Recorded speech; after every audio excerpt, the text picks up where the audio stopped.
गएको 24 घण्टामा नेपालमा थप 7,448 जनामा कोरोना भाइरसको संक्रमण पुष्टि, थप 37 जनाको मृत्यु। 1,000 शय्याको अस्थायी अस्पताल बनाउने, फ्रन्टलाइनरलाई 50% जोखिम भत्ता दिने प्रधानमन्त्री केपी शर्मा ओलीको भनाई। नेपाल प्रवेश गर्ने हरेकको परीक्षण गर्ने प्रधानमन्त्री ओलीको भनाई। गण्डकी र सुदूरपश्चिमका नवनियुक्त प्रदेश प्रमुखले लिए शपथ। लुम्बिनीमा एमाले छाडेका पाण्डे राष्ट्रिय सभा सदस्यको उम्मेद्वार बन्ने। संसद बैठक सञ्चालनका विषयमा सभामुखद्वारा विज्ञसँग छलफल। 27 गते हुने प्रतिनिधि सभाको अधिवेशनमा उपस्थित हुन सांसदहरूलाई संसद सचिवालयको सूचना। राजेन्द्र महतो पक्षले जसपा सांसदलाई काठमाडौँ बोलायो। अक्सिजनको सहज व्यवस्थापनका लागि तयारी अवस्थामा रहन स्वास्थ्य तथा जनसङ्ख्या मन्त्रालयको निर्देशन। बागमती किनारमै जलाउन थालियो कोरोना संक्रमितको शव। 13 नाकाबाट मात्रै अब नेपाल प्रवेश गर्न पाइने, 10 दिन अनिवार्य क्वारेन्टिन बस्नुपर्ने। सहमति नगरी न्यूनतम पारिश्रमिक बढाएको भन्दै निजी क्षेत्र असन्तुष्ट। सुदूरपश्चिमका अस्पतालमा अक्सिजनको अभाव, बल्ल तल्ला आधा सिलिन्डरको जोहो, अक्सिजन पाउनै मुस्किल। कोभिड अस्पताल सञ्चालन गर्न काठमाडौँ महानगरपालिकाले बनायो अध्ययन समिति। कोशी अस्पतालमा बढ्न थाल्यो लाइन, डाक्टर भन्छन् धान्य अवस्था देखिएको छैन। एमआरपी भन्दा बढी मूल्यमा रेमडेसिभिर बिक्री गरे औषधि विभागले कारवाही गर्ने। पोहोर जस्तै पुरै ठप्प पार्ने स्थिति आउन सक्ने काठमाडौँका सिडिओ कालीप्रसाद पराजुलीको भनाई। पोखरा विश्वविद्यालय परीक्षा नियन्त्रण कार्यालयको सबै सेवा बन्द। जनगणना सम्बन्धी तालिम पनि स्थगित र सुन चाँदीको मूल्य बढ्यो। प्रति तोला 90,400 रुपैयाँमा कारोबार। दर्शक महानुभाव नमस्कार। हाम्रो च्यानल समाचारपाटी.com मा यहाँहरूलाई हार्दिक स्वागत छ। सदाको झैं आज पनि हामी उपस्थित भइसकेका छौं। आजका मुख्य समाचार लिएर हामीलाई अन्तिमसम्म हेर्नुहोला अनि हाम्रो मेहनतका लागि यो भिडियोमा एउटा लाइक अवश्य गरिदिनु होला। दर्शक महानुभाव पलपलको न्यूज अपडेटका लागि हाम्रो च्यानल सब्स्क्राइब गर्नुहोस् अनि नजिकै आउने बेल आइकनलाई क्लिक गर्नुहोला। दर्शक महानुभाव हाम्रो च्यानल तपाईले कहाँबाट हेर्दै हुनुहुन्छ, देशभित्र हुनुहुन्छ अथवा देश बाहिर हुनुहुन्छ। देशभित्र हुनुहुन्छ भने आफू रहेको गाउँ ठाउँ शहरको नाम लेख्नुहोला। कुन गाउँपालिका नगरपालिका अथवा कुन जिल्लाबाट हेरिरहनु भएको छ त्यो कुरा लेख्नुहोला। यदि विदेशमा हुनुहुन्छ भने कुन देशबाट हामीलाई हेरिरहनु भएको छ त्यो कुरा लेख्नुहोला। आज पहिलोचोटि हेर्दै हुनुहुन्छ या रेगुलर हेर्नुहुन्छ त्यो कुरा पनि जानकारी गराइदिनु होला। पछिल्लो 24 घण्टामा थप 7,448 जनामा कोरोना भाइरस संक्रमण पुष्टि भएको छ। स्वास्थ्य तथा जनसङ्ख्या मन्त्रालयका अनुसार 16,658 पीसीआर परीक्षण गर्दा 7,388 जना र 518 एन्टिजन परीक्षणमा 60 जना गरी 7,448 जनामा संक्रमण पुष्टि भएको हो। पछिल्लो 24 घण्टामा कोरोना भाइरस संक्रमणबाट 37 जनाको मृत्यु भएको छ। पछिल्लो 24 घण्टामा संक्रमण मुक्त हुनेको संख्या 2021 छ। नेपालमा हालसम्म कोरोना भाइरस संक्रमितको संख्या 3,43,418 पुगेको छ, जसमध्ये 54,041 जना सक्रिय संक्रमित छन्। सक्रिय संक्रमित मध्ये 50,172 जना होम आइसोलेसनमा र 3,869 जना संस्थागत आइसोलेसनमा रहेका छन्। उपचाररत संक्रमित मध्ये 578 जना आइसियु र 142 जना भेन्टिलेटरमा रहेका छन्। पछिल्लो 24 घण्टामा काठमाडौँ उपत्यकामा 2,922, भक्तपुरमा 222 र ललितपुरमा 522 जना कोरोना संक्रमित भेटिएका छन्। तीमध्ये 1,181 जना अस्पतालमा उपचाररत छन्, जसमध्ये 171 जना आइसियु र 56 जना भेन्टिलेटरमा छन्। नेपालमा कोरोना भाइरस संक्रमणबाट मृत्यु हुनेको कुल संख्या 3,362 पुगेको छ। पछिल्लो 24 घण्टामा रूपन्देहीमा 619 जना, बाँकेमा 440, मोरङमा 362, कास्कीमा 355, चितवनमा 175 जना कोरोना संक्रमित थपिएका छन्। यस्तै कैलालीमा 127, काभ्रेपलाञ्चोकमा 119, कपिलवस्तुमा 115, सुनसरीमा 112 र दाङमा 102 जनामा कोरोना संक्रमण पुष्टि भएको छ। यस्तै धनुषा र पर्सामा 97 जना, पाल्पामा 93, कञ्चनपुरमा 60, झापामा 48, मकवानपुर र बर्दियामा 44 जना, नवलपरासी पश्चिममा 42, नुवाकोटमा 39, सिन्धुपाल्चोकमा 32, गोर्खा र सल्यानमा 31 जना कोरोना संक्रमित थपिएका छन्। यता महोत्तरीमा 30, बैतडीमा 28, सिराहामा 27, डडेलधुरामा 26, धादिङमा 25, म्याग्दी, नवलपरासी पूर्व र अर्घखाँचीमा 24 जना, सप्तरीमा 21, सर्लाही र लमजुङमा 20 जना, गुल्मीमा 19, बारा र तनहुमा 18 जना, रौतहटमा 17, सिन्धुलीमा 16, जुम्लामा 15, पर्वतमा 14, उदयपुर र सल्यानमा 12 जनामा कोरोना संक्रमण पुष्टि भएको छ। यस्तै सङ्खुवासभामा 13, धनकुटा, रामेछाप र रोल्पामा 10 जना, प्युठानमा 8, बागलुङमा 9, खोटाङ र अछाममा 6 जना, तेह्रथुम र दैलेखमा 5 जना, इलाम, ताप्लेजुङ, भोजपुर र रसुवामा 4 जना कोरोना कोरोना संक्रमित थपिएका छन्। यसैगरी 5 थर, सुर्खेत र दार्चुलामा 3-3 जना, ओखलढुङ्गा, सोलुखुम्बु, दोलखा, मुस्ताङ, रुकुम पूर्व, कालीकोट, मुगु, हुम्ला र डोटीमा 2-2 जना र रुकुम पश्चिम, बझाङ र बाजुरामा 1-1 जना कोरोना संक्रमित थपिएको स्वास्थ्य मन्त्रालयले जनाएको छ। यस्तै पछिल्लो 24 घण्टामा 9 वर्ष मुनिका 156 बालबालिका र 10 देखि 19 वर्ष मुनिका 429 बालबालिकामा कोरोना संक्रमण देखिएको छ। सरकारले प्रदेश र राजधानीमा 1000 शैय्याको अस्थायी अस्पताल बनाउने घोषणा गरेको छ। सोमबार देशवासीलाई सम्बोधन गर्दै प्रधानमन्त्री केपी शर्मा ओलीले नागरिकको जीवन रक्षा सरकारको पहिलो दायित्व भएको बताउनुभयो। दोस्रो लहर नियन्त्रणका लागि सरकारका सबै संयन्त्र परिचालन गरेको भन्दै उहाँले हवाई उडान रोक्ने, निषेधाज्ञालाई कडाई गर्ने लगायतका निर्णयहरू सुनाउनुभयो। प्रदेश र राजधानीमा 1000 शैय्याको अस्थायी अस्पताल बनाउन नेपाली सेनालाई जिम्मा दिइएको उहाँले बताउनुभयो। प्रधानमन्त्री ओलीले भन्नुभयो, वीर अस्पतालको नयाँ भवन, नेपाली सेनाको त्रिचन्द्र मिलिटरी अस्पताल, काठमाडौँ उपत्यकाका धेरै शैय्या भएका मेडिकल कलेज, ठूला सरकारी तथा निजी अस्पताललाई कोभिड अस्पतालका रूपमा सञ्चालन गरिनेछ।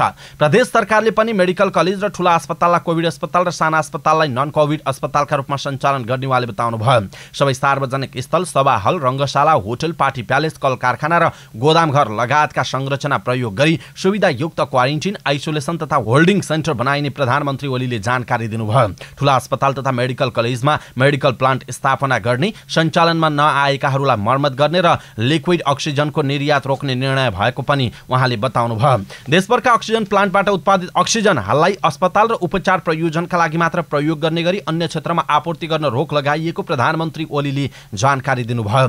जनशक्ति अभाव हुन नदिन अवकाश प्राप्त चिकित्सक र अन्य स्वास्थ्य कर्मीलाई 1 वर्षका लागि करारमा भर्ना गर्ने तथा फ्रन्टलाइनमा खटिने चिकित्सक, स्वास्थ्य कर्मी, सुरक्षाकर्मी लगायतलाई सुरुको तलब स्केलको 50% जोखिम भत्ता दिनुका साथै बिमा र परिवारको उपचार गर्ने पनि उहाँले बताउनु भएको छ। यसैबीच अन्तर्राष्ट्रिय सीमा नाकाबाट नेपाल प्रवेश गर्नेहरूको परीक्षण गरिने भएको छ। सोमबार देशवासीलाई सम्बोधन गर्दै प्रधानमन्त्री केपी शर्मा ओलीले स्थल मार्गबाट विदेशी नागरिकको प्रवेशमा रोक लगाइएको जानकारी दिनुभयो। नेपाली नागरिकहरूलाई चेक जाँच गरेर मात्र आउन दिने र संक्रमितको उपचार गरिने पनि ओलीले बताउनु भएको छ। राष्ट्रपति विद्यादेवी भण्डारीले गण्डकी र सुदूरपश्चिम प्रदेशमा नियुक्त भएका प्रदेश प्रमुखलाई पद तथा गोपनीयताको शपथ गराउनु भएको छ। सोमबार मन्त्री परिषद बैठकको सिफारिसमा गण्डकी प्रदेशमा सीता पौडेल र सुदूरपश्चिम प्रदेशमा गंगा प्रसाद यादव प्रदेश प्रमुखमा नियुक्त हुनु भएको छ। उहाँहरूलाई सोमबार अपराह्न राष्ट्रपति भण्डारीले शपथ गराउनु भएको हो। शपथ समारोहमा प्रधानमन्त्री केपी शर्मा ओली पनि सहभागी हुनुहुन्थ्यो। गण्डकीमा अमिक शेरचन र सुदूरपश्चिममा शर्मिला कुमारी पन्त प्रदेश प्रमुख हुनुहुन्थ्यो। उहाँहरूलाई मन्त्री परिषदको सिफारिसमा राष्ट्रपति भण्डारीले सोमबार नै पदमुक्त गर्नुभयो। यसअघि एमाले र माओवादी केन्द्र बीच एकीकरण भएपछि प्रदेश प्रमुख नियुक्त भएका उनीहरू माओवादी केन्द्रमा आबद्ध थिए। माओवादी केन्द्रमै आबद्ध रहेका तिलक परियार प्रदेश नम्बर 2 को प्रदेश प्रमुखबाट पदमुक्त भइसक्नु भएको छ। लुम्बिनी प्रदेशसभा सदस्यबाट राजीनामा दिनुभएका दीर्घनारायण पाण्डे राष्ट्रिय सभा सदस्यको उम्मेद्वार बन्ने हुनुभएको छ। सोमबार लुम्बिनी प्रदेशमा नेपाली कांग्रेस, नेकपा माओवादी केन्द्र, जनता समाजवादी पार्टी र राष्ट्रिय जनमोर्चाको बैठकले पाण्डेलाई राष्ट्रिय सभा सदस्यको उम्मेद्वार बनाउने निर्णय गरेको हो। मलाई गठबन्धनले राष्ट्रिय सभा सदस्य उम्मेद्वार बनाउने निर्णय गरेर पत्रकार सम्मेलनमा जानकारी गराइसक्यो, पाण्डेले भन्नुभएको छ। नेकपा माओवादी केन्द्र दल त्याग गर्नुभएका अर्घखाँचेका चन्द्रबहादुर खड्का हालै राष्ट्रिय सभा सदस्यबाट पदमुक्त हुनुभएको छ। उहाँको ठाउँमा नयाँ राष्ट्रिय सभा सदस्य चयन गर्नुपर्ने भए पनि निर्वाचन आयोगले उपनिर्वाचनको मिति भने तोकेको छैन। नेकपा एमालेबाट लुम्बिनी प्रदेशसभा सदस्यमा निर्वाचित पाण्डेयले आइतबार पार्टी र सांसद पद त्यागेको घोषणा गर्नुभएको थियो। कपिल वस्तुका उहाँ आफू राष्ट्रिय सभामा गठबन्धनको उम्मेद्वार बने पनि कुन पार्टीबाट चुनावमा सहभागी हुने टुङ्गो नलागेको बताउनुभयो। म कुनै पार्टीमा प्रवेश गरेको छैन, यस विषयमा विचार गर्दैछु उहाँले भन्नुभएको छ।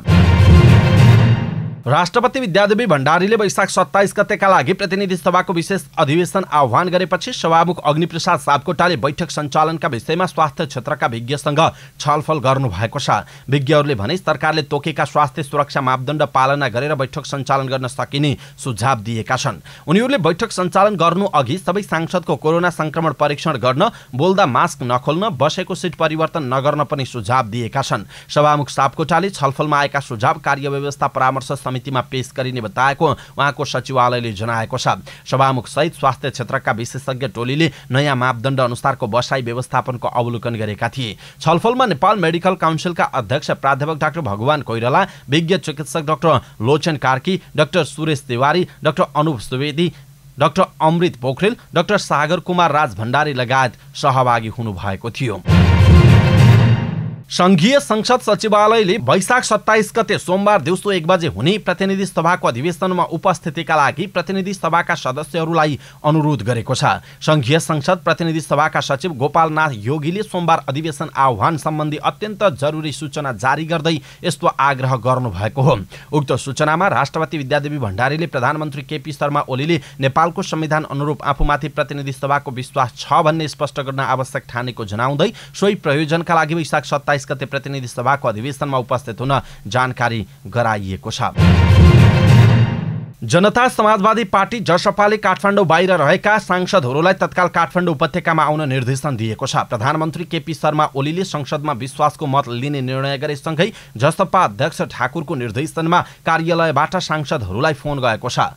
फोनमा राजनैतिक परिस्थिति फेरिएकाले कुनै पनि बेला आवश्यक पर्ने भन्दै सांसदहरूलाई काठमाडौँ उपत्यकामा आएर बस्न भनिएको छ। जसपा केन्द्रीय कार्यकारिणी सदस्य केशव झाले सांसदहरूलाई काठमाडौँ बोलाइएको पुष्टि गर्नुभएको छ। स्वास्थ्य तथा जनसङ्ख्या मन्त्रालयले प्राणवायु अक्सिजनको सहज व्यवस्थापनका लागि तयारी अवस्थामा रहन अस्पतालहरूलाई निर्देशन दिएको छ। मन्त्रालयले कोभिड-19 को संक्रमणको दोस्रो लहर बढेसँगै अक्सिजन अभाव हुन थालेपछि अस्पतालहरूलाई व्यवस्थापन गर्न निर्देशन दिएको हो। मन्त्रालयका सहप्रवक्ता डाक्टर समीर कुमार अधिकारीले सबै अस्पताललाई पत्राचार गर्दै नयाँ भेरिएन्ट सहितको संक्रमणको दोस्रो लहर फैलिएसँगै जटिल अवस्थाका संक्रमितको उपचारका लागि अक्सिजन आवश्यक पर्ने भएकाले सहज व्यवस्थापनका लागि तयारी अवस्थामा रहन निर्देशन दिनुभएको हो।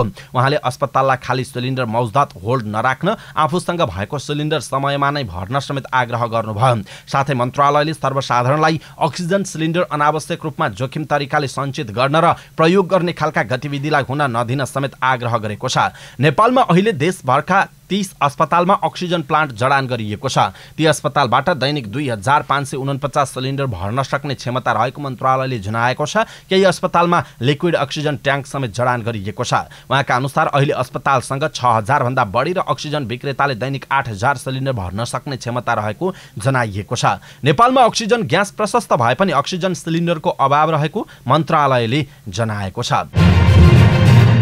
कोरोना भाइरस कोभिड-19 संक्रमणबाट मृत्यु हुनेहरूको संख्या बढेसँगै काठमाडौँ उपत्यकामा शव व्यवस्थापनमा समेत समस्या हुन थालेको छ। संक्रमितहरूको शव व्यवस्थापन गर्दै आएको नेपाली सेनाका अनुसार पछिल्लो दिनमा 20 देखि 30 जनासम्मको शव व्यवस्थापन गर्नु परेको छ।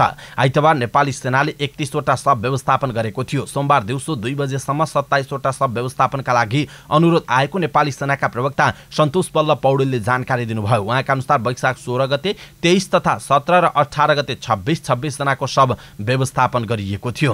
कोरोना संक्रमणबाट मृत्यु भएकाहरूको शव पशुपति आर्यघाटमा विद्युतीय शवदाह गृहमा मात्र व्यवस्थापन गर्न नसक्ने भएपछि नजिकै बागमती नदी किनारमा पनि जलाउन थालिएको छ।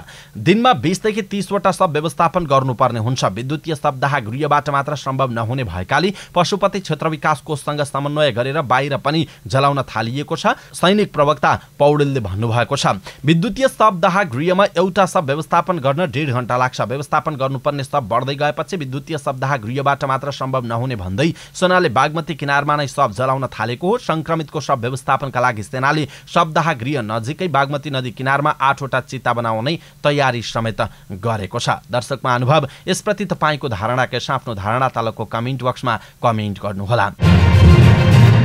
भारतबाट स्वदेश फर्कन चाहने नेपाली नागरिकका लागि सरकारले 13 वटा नाका तोकेको छ। प्रधानमन्त्री केपी शर्मा ओलीका अनुसार विदेशी नागरिकको आवतजावतलाई बन्द गरिएको छ भने नेपाली नागरिकको हकमा 13 वटा नाका तोकिएको छ। मन्त्री परिषदले गरेको निर्णय अनुसार नेपाल भारतको पशुपति नगर, काकरभिट्टा, मोरङको रानी, महोत्तरीको भिट्टामोड, रौतहटको गौर, पर्साको बेरगञ्ज, रूपन्देहीको बेलहिया, कपिलवस्तुको कृष्णनगर, बाँकेको जमुनाहा, कैलालीको गौरीफन्टा, दार्चुलाको पुलघरा, बैतडीको झोलाघाट र कञ्चनपुरको गड्डा चौकी नाकाबाट मात्र नेपालीलाई प्रवेश गर्न दिइनेछ। यसरी आउने नागरिकको व्यवस्थापन प्रदेश सरकारको समन्वयमा स्थानीय तहले गर्नुपर्ने भनिएको छ। गृह मन्त्रालयका एक अधिकारीका अनुसार भारतबाट आउने सबैको एन्टिजेन परीक्षण गर्नुपर्ने, नेगेटिभ आए मात्र सम्बन्धित स्थानीय तहमा पठाउने भनिएको छ। नेगेटिभ आए पनि उनीहरू 10 दिन अनिवार्य होम क्वारेन्टिनमा बस्नुपर्नेछ र त्यसको अनुगमनको जिम्मेवारी पनि स्थानीय तहलाई दिइएको छ। सरकारले 23 गतेदेखि वैशाख मसान्तसम्मका लागि अन्तर्राष्ट्रिय उडान पनि बन्द गरेको छ भने भारत भारतसँग चाहिँ 2 वटा उडान जारी राख्ने निर्णय भएको छ। तर भारतबाट आउने व्यक्तिहरू पनि अनिवार्य क्वारेन्टिनमा बस्नुपर्नेछ। त्यसको निरीक्षण, अनुगमन तथा व्यवस्थापन संस्कृति, पर्यटन तथा नागरिक उड्डयन मन्त्रालयसँगको समन्वयमा हुने भनिएको छ। सरकारले साउन 1 गतेबाट लागू हुने गरी श्रमिकको न्यूनतम पारिश्रमिक बढाएको छ। यसअघि 13,450 रहेको न्यूनतम तलबमान 15,000 पुगेको छ। तर सरकारी निर्णयमा निजी क्षेत्रले भने असन्तुष्टि पोखेका छन्। महामारीको समयमा औद्योगिक तथा व्यावसायिक क्षेत्र थला परेको भन्दै उद्योगी व्यवसायीले सरकारको निर्णयलाई बेठिक भनेका छन्। नेपाल उद्योग वाणिज्य महासंघका अध्यक्ष शेखर गोल्छा रोजगारदातासँग सरकारले पारिश्रमिक बढाउने कुनै पनि सहमति नगरेको बताउनुहुन्छ। यसबारेमा हामीसँग सहमति भएको छैन। 1-2 दिनभित्र रोजगारदाता परिषदको बैठक बसेर सरकारको निर्णयबारे औपचारिक धारणा बाहिर ल्याउँछौं। उहाँले भन्नुभयो, अहिले कोरोनाको महामारीले उद्योगी व्यवसायी र मजदुरवर्ग सबै प्रभावित भएकाले चुनौती बढेको पक्ष कसैबाट लुकेको छैन उहाँको भनाइ छ। यो पटक सरकार र मजदुर पक्षले पारिश्रमिक वृद्धिको प्रस्ताव गर्दा रोजगारदाताका तर्फबाट बैठकमा बसेकाहरूले सहमति जनाएका थिएनन्। उनीहरूले महामारीले उद्योग व्यवसाय बचाउन मुस्किल परेका बेला प्रस्ताव गरे अनुसार श्रमिकको तलबमान बढाउन नसकिने बताएका थिए। तर ट्रेड युनियन संगठनहरू न्यूनतम पारिश्रमिक बढाउनु पर्ने भन्दै आक्रामक ढंगले छलफलमा आएपछि उद्योगी व्यवसायका प्रतिनिधिले कानून अनुसार गर्न भन्दै बैठक छाडेका थिए। त्यसपछि पारिश्रमिक बढाउन सरकार समक्ष सिफारिस हुन सकेको थिएन। नेपाल उद्योग परिसंघका अध्यक्ष सतीश कुमार मोर अहिलेको अवस्थामा वृद्धि भएको पारिश्रमिक दिन सम्भव नहुने धारणा राख्छन्।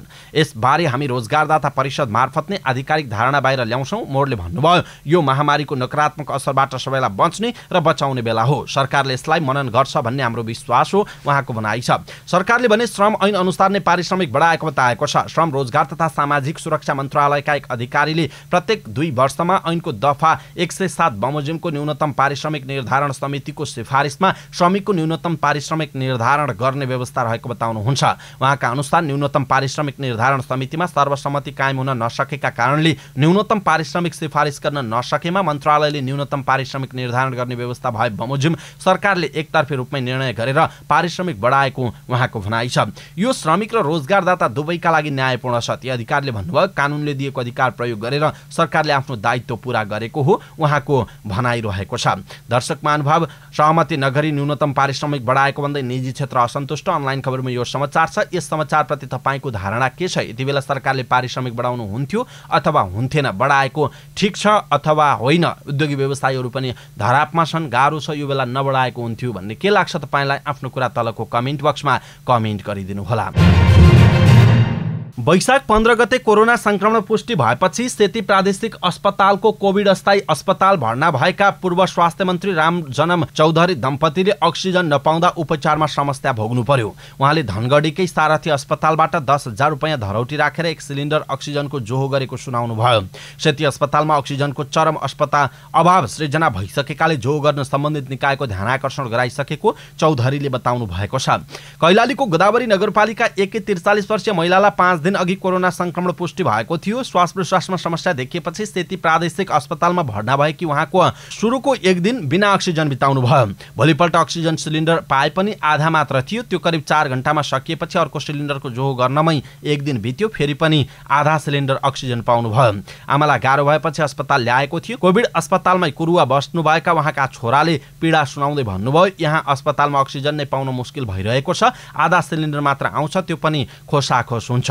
गम्भीर लक्षणका कोरोना संक्रमितको संख्या वृद्धि हुँदै गएका बेला अक्सिजनको माग बढे पनि त्यो अनुसारको उत्पादन नहुँदा सेती प्रादेशिक अस्पताललाई व्यवस्थापन गर्न हम्य भएको छ। कोरोना अस्पतालमा भर्ना भएका सबै संक्रमितलाई नै दैनिक अक्सिजन दिनु परिरहेको अवस्था छ। हामीसँग 75 सिलिन्डर उत्पादन क्षमता भए पनि अहिले अक्सिजन प्लान्ट 24 घण्टा चलाएर बढीमा 60 सिलिन्डर मात्र उत्पादन भइरहेको छ। अस्पतालका सूचना अधिकारी दिलीप कुमार श्रेष्ठले भन्नुभयो, हाम्रो आवश्यकता 140 सिलिन्डर भएकाले बाँकी धनगढीको मालिका ग्यास कम्पनीबाट खरिद गरेर व्यवस्थापन गरिरहेका छौं, तर पनि पर्याप्त हुन सकेको अवस्था छैन उहाँको भनाइ रहेको छ।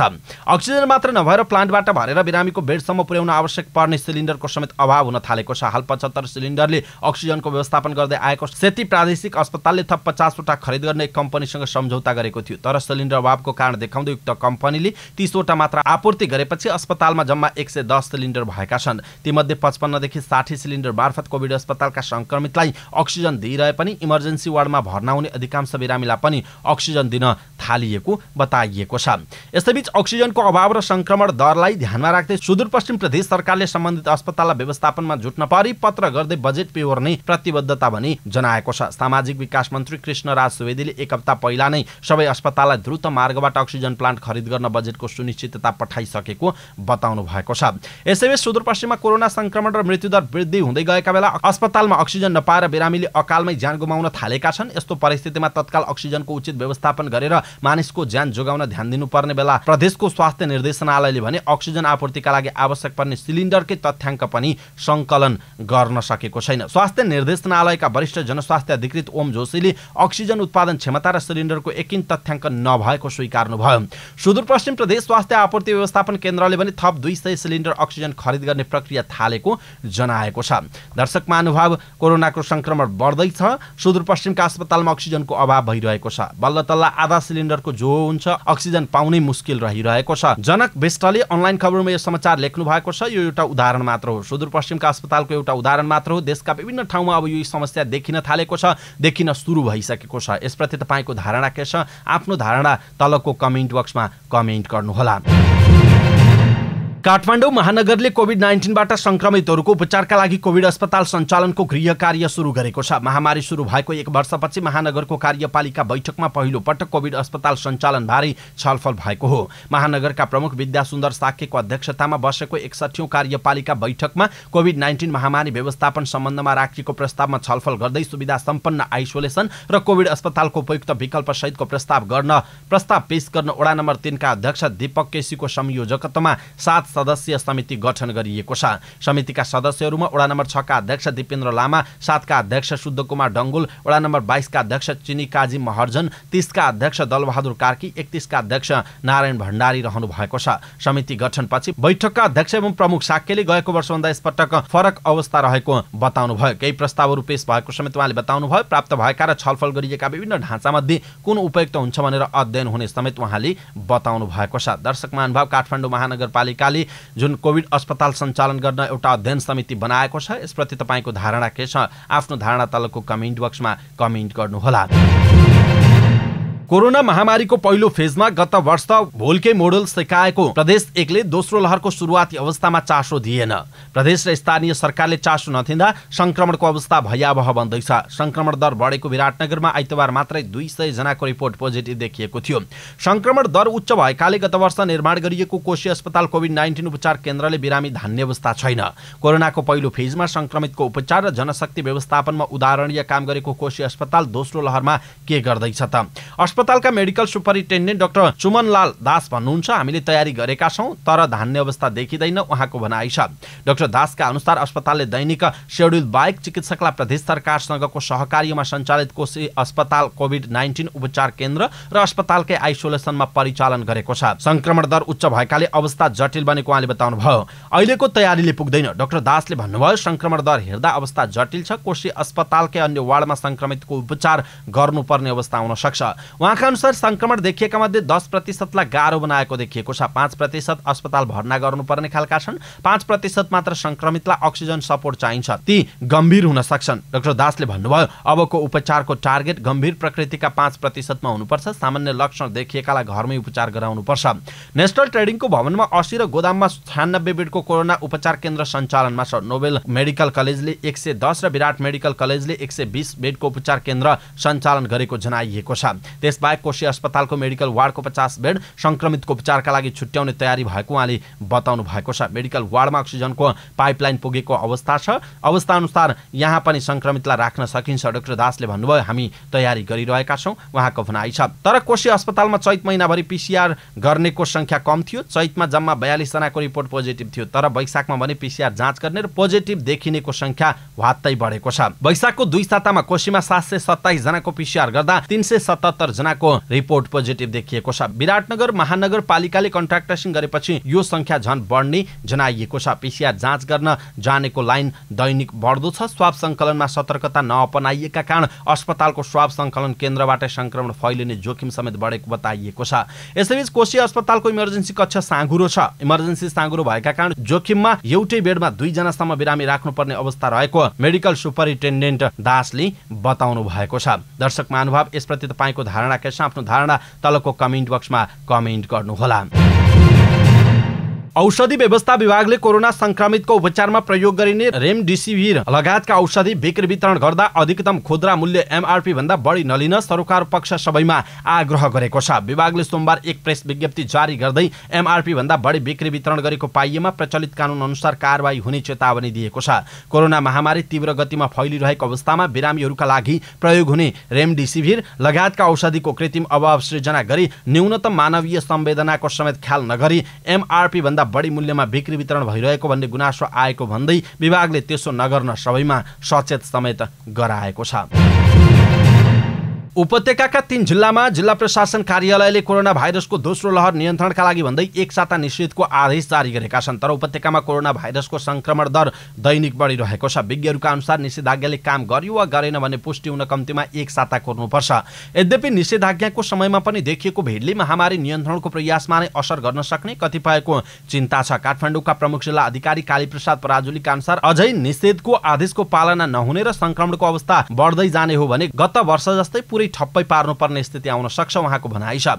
नागरिक आफै सचेत नभएसम्म महामारी नियन्त्रणको सरकारी प्रयास सफल नहुने उहाँको बुझाइ छ। सिडिओ पराजुलीका अनुसार 2 दिनपछि फेरि एक साताका लागि थप हुने निषेधको आदेश जारी हुँदा थप कडाई गर्ने तयारी छ। महामारी नियन्त्रणमा काठमाडौँमा विभिन्न प्रयास भइरहेको र हालको अवस्था हेरेर आगामी निषेधको अवस्थाको कडाईलाई पालना गराउनका लागि आफूहरू तयारी गरिरहेको पराजुलीले बताउनु भएको छ। पोखरा विश्वविद्यालय परीक्षा नियन्त्रण कार्यालयले सोमबारदेखि सबै सेवा बन्द गरेको छ। नयाँ भेरिएन्ट सहितको कोरोना भाइरसको संक्रमण तीव्र गतिमा फैलिरहेका कारण विश्वविद्यालयको पनिकाबाट प्रवाह गरिने सम्पूर्ण सेवाहरू अर्को सूचना प्रकाशन नभएसम्मका लागि बन्द गरेको हो। पनिकाले सूचना जारी गर्दै विश्वव्यापी रूपमा महामारीको रूपमा फैलिएको नयाँ भेरिएन्ट सहितको कोरोना भाइरस कोभिड-19 को संक्रमण नेपालमा समेत तीव्र गतिले फैलिरहेको अवस्थालाई मध्यनजर गरी कोभिड-19 संकट व्यवस्थापन केन्द्र सीसीएमसी को निर्देशन अनुसार सबै सेवा बन्द गरेको जनाएको छ। सरकारले राष्ट्रिय जनगणना सम्बन्धी तालिम स्थगित गरेको छ। कोरोना संक्रमण बढेपछि वैशाख 16 गतेदेखि सुरु गरिएको गणक र सुपरिवेक्षकहरूको तालिम स्थगित गरिएको हो। केन्द्रीय तथ्याङ्क विभागका सूचना अधिकारी तीर्थ चौलागाईले जनगणना प्रयोजनका लागि भइरहेका तालिमहरू स्थगित गरिएको जानकारी दिनुभयो। जनगणनासँग सम्बन्धी थप निर्णय गर्न राष्ट्रिय योजना आयोगको तथ्याङ्क परिषदको बैठक समेत बसेको छ। सरकारले आगामी जेठ 15 देखि असार 7 गतेसम्म 12औं राष्ट्रिय जनगणना गर्दैछ। जनगणनाको स्थलगत तथ्याङ्क संकलन गर्न 39,000 गणक र 8,000 सुपरिवेक्षक परिचालन गर्ने योजना रहेको छ। र सुनको मूल्य तोलामा 400 रुपैयाँले बढेको छ। आइतबार प्रति तोला 90,000 रुपैयाँमा कारोबार भएको छापावाल सुनको मूल्य सोमबार 90,400 रुपैयाँमा कारोबार भएको नेपाल सुनचाँदी व्यवसायी महासंघले जनाएको छ। यस्तै तेजाबी सुनको मूल्य सोमबार 89,900 रुपैयाँ तोकिएको छ। आइतबार तेजाबी सुन प्रति तोला 89,500 रुपैयाँमा कारोबार भएको थियो। यस्तै चाँदीको प्रति तोला मूल्यमा पनि 5 रुपैयाँ वृद्धि भएको छ। आइतबार 1295 रुपैयाँमा कारोबार भएको चाँदीको मूल्य सोमबार 1300 रुपैयाँ प्रति तोला कायम भएको छ।